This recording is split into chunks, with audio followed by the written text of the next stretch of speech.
យស្នេហ៍ដែលដើមចិត្តស្មោះតែត្រូវចប់អស់ព្រោះអូនមានគេចូលស្ដី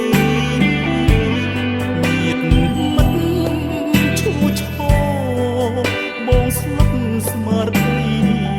ស្ដាប់អូននិយាយញ័រអស់ជើងដៃខ្លួនឡើងក្តៅមុំសង្សារហៅការដូចប្រហាបងទាំងរស់បេះដូងរបួសសំលេងកងខ្មោះចងដៃព្រោះខ្មែរក្រហមបងយំស្ដាយស្រីថ្ងៃនេះរូបស្រីហៅបងក្នុងន័យ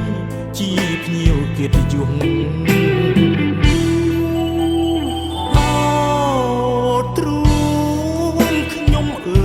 សុំគុំរន្ធត់ក្តីស្នេហ៍បរិសុទ្ធប្រាប់សងសាខ្ញុំថ្ងៃនេះអូនកាអូនអើយបងយំធ្វើតាមចាស់ទុំត្រូវតែដាច់ចិត្តចោលបងចងដៃស្រី